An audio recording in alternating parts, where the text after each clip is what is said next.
За өнөөдрийн хичээлээр бид нэр чуулганы түүхийн удирдлагыг гэдэг сэдвээр үзэн.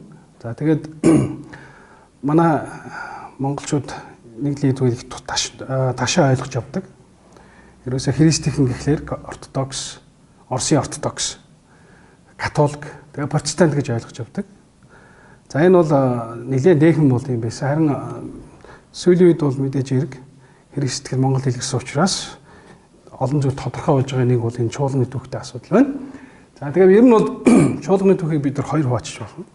Өрний болон дорны чуулган гэж үзэж болно. Хамтдан ч үзсэн болно. Гэхдээ би өнөөдөр та бүхэнд өрний буюу дорны гэсэн одоо хоёр том хэсэгт чуулганыг хуваачъя гэж хэлмээр байна. За эхнийх нь дорн, нөгөөх нь өрн. За тэгээд өрний чуулган та бүхэн сайн мэддэг. Сая миний хэлсэн католик чуулган орж ирж байна. Ромын католик гэвэл бид нар илүү тодорхой ойлгодог. Ромын пап, Ромын католик гэх тийм ээ. За та бүхэн бас мэднэ протестантууд. Протестант гэдэг бол ерөнхийдөө биднийг хэлж байна тийм ээ. 1517 онд протестант хөдөлгөөн Мартин Лютерийн дамжуулан эхэлсэн гэж одоо албан ёсоор тооцдог. За энэ бол манай өрний чуулганы одоо бүлэг христтгэлийн маань багтж байна гэж ойлгож байна. За дорн дахинд бол юуны төрөнд бол яг бидний сайн хэлдэг ортодокс буюу үгчлэх юм бол үнэн алдар. За Оросыг бид нэр ортодоксоор нь ойлгодог. Ингэх нь аргагүй. Гэхдээ ортодокс чуулган дотор Орос бол нэг том бүл дотроо явж байдаг. Ер нь 13 аль биесний бүл байгаа гэж үздэг. Тэрэн дотор ортодокс бол Оросынх бол хамгийн том нь баггүй юу? 70 сая хүнтэй. Одоо магадгүй 100 хэдэн сая байж магадгүй. Бусдууд нь Румыних байж болно. Ойлаа. Польших байж болно. За гэх мэтлэн тийм ээ. Ихвчлэн яг Сливан хэлтэй зүүн Европын улсуудад ортодокс сэтгэл бол дэлгэрсэн. За тийм учраас бид нар Оросоор нь дамжуулж илүү тодорхой ойлгож хүлээж авсан. Ингэж ойлгож болно. За дараагийнх нь болохоор яг Ассирийн чуулган гэж бидний нэрлэж хэлдэг ийм чуулган байна. Ассирийн чуулган. Гэтэ Ассирийн чуулган их олон нэртэй. Тийм үү? Та нараа сонссон бол Нестрийн чуулган гэж. Нестор бол энэ Ассирийн чуулганы гол онолчдын 3 онолчийн нэгэнд тооцогдож явдаг. Тийм учраас Нестрийн гэж нэрлсэн. Ассирийн чуулган заримдаа Персийн чуулган гэж явдаг. Яагаад гэвэл яг тэдний унгар нутгийн эртний Персүүдийн нутаг, одоогийн Иран, Иракийн нутаг байхгүй юу? За зарим тохиолдолд Сирийн чуулган гэж нэрлэдэг. Яагаад гэвэл эдний одоо гол одоо хэл Библийн хэл нь бол Сир хэл дээр бичигдсэн. Гол уншдаг Библи нь Пишита гэж тийм ээ Сир хэл дээр орчуулагдсан анхны орчуулгуудын нэг байна. За тийм учраас бид нар энэ чуулганыг яах нь Ассирийн чуулган, Сирийн чуулган, Персийн чуулган, дорны чуулган, зүүнний чуулган гэж янз бүрээр нэрлэж байна. За энэ чуулгантай бид нар монголчууд нэлээд холбоотой. Яагаад гэвэл манай эртний 7 дугаар зуунаас манай эртний 13 дугаар зуун, за 14 дугаар зуун нөгөө эзэн гүрний үе хүртэл Монгол христтгэл дэлгэрсэн гэж яриад байгаа. Үндэ хэн байсан бэ гэвэл эднэр байсан. Тий. Та бүхэн мэдж байгаа 1517 гэдэг бол аль хэдийн Монголын эзэн гүрэн яхаа бутраа дуусхан дууссан байсан цаг үе. Тийм биз дээ. Тийм ээ. 1206 онд их Монгол улс байгуулагдсан. Тэрнээс хойш дахиад 300 жилийн дараа протестант итгэл дэлгэрсэн байна. Тийм ээ. За тэгэхээр өнөөдөр бол бид нар протестантуудын үр сад гэдгийг бид нар мартаж болохгүй. Харин манай эртний 7-оос 14-р зууны үед Монгол нутагт байсан христтгэлийн тухай ярьж байгаа бол бид нар Ассирийн чуулганы тухай ярих хэрэгтэй. За дараагийн нэг зүйл бол Гофт чуулганы тухай бид ойлгох хэрэгтэй. Гофт гэдэг бол ер нь Египт гэсэн үг. За Гофт гэж чуулган бол хаана байдаг вэ гэхээр одоогийн Египт, Африкийн хойд хэсэг, Африкийн зүүн хойд хэсэг, Судан, Этиоп, тийм ээ. За гэх мэтлэн одоо улс орнуудад байгаа энэ чуулганыг хэлдэг. За гэх Гофт чуулган бол бас нэлээд эртний чуулган тооцогдно. Гэхдээ дотроо бас мэдээж хэрэг Египтийн Гофт, Суданы Гофт, тийм үү, Этиопийн Гофт гэх мэт бас дотроо ялгана. За энэ бол ерөнхийдөө манай христтгэлийн яг таван том ай сав гэж та бүхэн ойлгож байна. Тэгэхээр хуучин бид нэр яг энэ гурыг л байдаг гэж ойлгоод байсан байна шүү дээ. Хэрвээ та нар Монголын түүхийн номуудад Христийн шашин гэсэн сэдвийг унших юм бол энэ гурыг л их ярьдаг. За яг нэр 1990 оноос өмнөх хүмүүсийг бол ойлгож болно. Христэд төдийхөн тийдэр ойр байгааг учраас мэдэхгүй байж байна. Харин одоо бол бид нар тодорхой болж байна тийм ээ. Дороо ээж бид нар манай өвөг дэс Асерийн чуулганы илгээлтийн үр дүнд бий болсон юм байна гэдгийг бид нар эндээс мэдж болж байна. За ингээд бид нар 5 айсавтай байна гэдгийг ойлгож байна. Бас хүмүүс нэг зүйлийг их андуурдаг. Ялангуяа манай протестантууд нэг зүйлийг ойлгодог. Юу гэж андуураад идэггүй гэхээр ерөөсөө анхны чуулган тийм үү? Паул илч ялангуяа Паулын үйлс номдоор гардаг 1 2 3 дугаар аяллаас улбаалаад Европт анх христэл дэлгэрсэн гэж ойлгодог. Гэтэл өндөө бол тийм биш. Тэрнээс өмнө яг Асерийн чуулган, Гоф чуулган энэ төр аль хэдийн яг Азад, Африк, зүүн хойд Африкт дэлгэрчихсэн байна. За тэгээ энэ чуулгануудын нэг нийтлэг зүйл байгаа. Тэрний юу гэвэл энэ чуулганууд бүгд өөрсдийнхөө элчийн эрхэт гэж ярьдаг. Тийм ээ. Элчийн эрхэт гэдэг нь юу гэсэн үг гэхээр элчнэр үндэссэн гэсэн үг.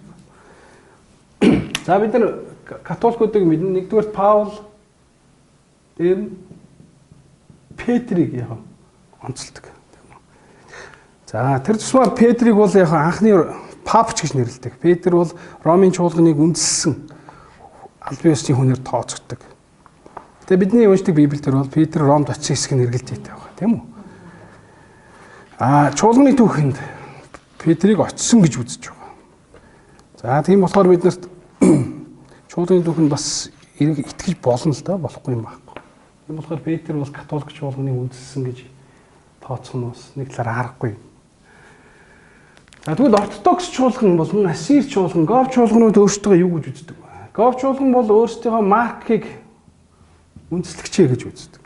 Марк гэдэг бол нэг сайн мэдээний номыг хэлсэн. Бидний сайн мэдэх маркийн сайн мэдээ байна, тийм үү? Энэ хүн яг анх одоогийн Египтэд очиж яг анхны чуулганыг байгуулсан юм байна гэж бас яг ойлгож болох. За тэгвэл Ассирийн чуулган. Ассирийн чуулган бол хэд хэдэн хүний тухай ярина. Хамгийн эхлээд тэд нар яг Томсыг онцолдог. Яг тэгвэл Есүсийн шавнараас хамгийн анх Томс одоо Аз руу тэр дундаа бүр энтэг хүрсэн гэсэн мэдээ байна. За Томстой хамт хэн явсан бэ? Есүсийн шавнараас Бартоломай. За түүхэн Томсын сайн мэдээгээд хэдийгээр Библиэд ороогүй ч гэсэн яг грек хэл дээр бичигдсэн одоо эртний тийм бичвэр байна. Энэ анхны чуулганы одоо албан бичих тооцогдож явдаг. Томсын сайн мэдээ гэдэг тийм мэдээ байна. За энэ Томсын сайн мэдээ гэдэг номд өгүүлснээр бол Есүсийн 12 шавнар шодоод хаашаа явах гэдэг шийдсэн гэж өгүүлдэг. Тэгээ энэ ёсоор бол яг Томас Бартоломай Азад явсан байна. Петр, Паул хоёр хойшоо буюу яг баруун хойшоо буюу Европ явсан байна. За саялаг Марк бол Гоф чуулганыг үндэслэгч нь гэж бас тооцогддог. Үүнээс гадна Ассирийн чуулган дээр Таддай Мар гэсэн хоёр хүнийг бас их ярьдаг. За энэ хоёр хүн ямар учиртай вэ гэхээр Есүс 70 хүнийг илгээсэн тийм үү? Тэгэхээр хоёр хоёроор нэлгээсэн гэдэг. Тэгэхээр Таддай Мар хоёр яг хамт л илгээгдсэн байна. Тийм учраас Ассирийн чуулган өөрсдөө юу гэж үздэг вэ? Доор хаяж 4 элч. Тийм ээ? Манай чуулганыг үндэссэн гэж үздэг. За энэ бол маш чухал. Бид нар энтэгт Мара Томсын чуулган гэж тустай чуулган байдгийг мэднэ. Гэтэ тэд бол өөрсдөө Ассирийн чуулганы бүрэлдэхүүнд багтааж явдаг. Ассирийн чуулганы үр саад гэдэг зөвшөөрж явдаг. Яг тэгвэл энэ хоёр юу хэлээд байна гэхээр Томас тэр нь хүсн нутагт очисон л гэсэн үг. За энэ бол мартчихуулахгүй түүхэн үнэн байна. За тэгвэл ортодоксууд өөрсдөө хэн гэж нэрлэж, өөрсдөө юу гэж явдаг вэ гэдгийг би та бүхэнд сануулъя. За тэд өөрсдийнхөө үндэслэгчийг хэд хэдэн хүн байна. За нэгдүгээрх нь Илч Йоханыг бас оруулж байна. За Илч Йохан бол мэдээж хэрэг Өндөө бол яг хаана байсан? Эфест байсан байхгүй. Тий. Эфес гэдэг чинь одоогийн Бага Азийн Турк. Тэгэхээр Турк бол яг харахгүй энэ хүү ортодокс чуулганы нэг хэсэг байна. Дээр нь тэд Матайг бас өөрсдийнхөө эцэг тооцож явдаг байна. За, ортодокс чуулган юу гэж үздсэн байх нь? Матай Иохан нарыг яг өөрсдийн үндэссэн элчнэр гэж тооцож явдаг байна. За ингээд бид нар чуулганы түүхийг үндсэндээ хоёр хуваад юм байна. Өрнийх, дорных гэж хуваад юм байна. Энэ дотроо бол яг 5 том христийнхний айсаа юу бүлэгт гэр бүлэг гэж багтдаг. Энийг бол бид нар 5 бүлэг гэж нэрлэдэг. Христийн 5 бүлэг гэж одоо албан ёсоор тийм ээ зарим хүмүүс ярьж ойлголцдог. Ийм бахан. За эдэн дотроос одоо хамгийн их одоо сүсэг бишрэлтэй одоо тийм итгэгчдийн тоогоор бол католик чуулган бол тооцогдно мэдээж. Нийт христ итгэгчнэр ойролцоогоор 2 төр бум байгаа гэж үзвэл 50% нь яг католик сүнд оногдож байна. За манай протестантууд зарим тоогоор бол 600 сая ч гэдэг 800 сая ч гэдэг. Хэрвээ тэгэх юм бол магадгүй энэ 3 тэрбум руу ч орч магадгүй ийм тоо байна. За Ассирийн чуулган бол эртнээс их илгээлт хийж гисэн ийм чуулган. За Ассирийн чуулганыг бид нар ягаад төдийлөн сайн мэддэггүй гэвэл ер нь энэ чуулган анханасаа хизээч амар зай үзээгүй чуулган. Юу гэсэнгүү байвал тэд үргэлж хавчлахын дор байсан, тийм ээ. Одоо ч хавчлагдж байгаа. Бид нар мэдэн Сирийн дайнд эднээс. За Ассирийн чуулган дотроо олон урсгалууд байгаа тийм. Яаквих гэж үе.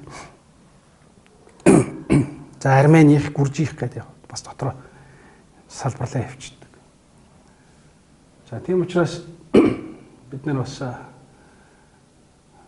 ингэж их олон жил хавчигдаж дарлагдсан учраас бид нар Ассирийн чуулганы талаар бас төдийлөн сайн мэддэг. За Говь чуулган бол ойлгомжтой. Хаа байсан Африк учраас бид нар тийм сайн мэддэг. Гэхдээ эд бол яг тодорхой хэмжээнд одоо маш эртнээс хамт байсан бидний нэг хэсэг гэдгийг бас ойлгох. За тэгэд дараагийн нэг зүйлийг бид нар яагаад ийм тавлаа болцсон бэ гэдгийг ойлгохын тулд бид нар нэг зүйлийг мэдэх ёстой. Энэ юу вэ гэвэл чуулганы задрал гэдэг нэг юм болсон байна. За сая жишээлбэл би хэлдэг 1517 он бол протестантууд католикоос салж байгааг бид нар тийм ойлгох харж болж байна. Яг энтэй адилхан салтууд бол түүхэнд болж юм гэсэн. За сүүлчийнх нь 1517 онд католикоос протестантууд салбарсан гэдгийг бид харж байна шүү дээ тийм үү. Тэгэхээр үнээс өмнө эд яг хамт нэг дор байсан гэсэн.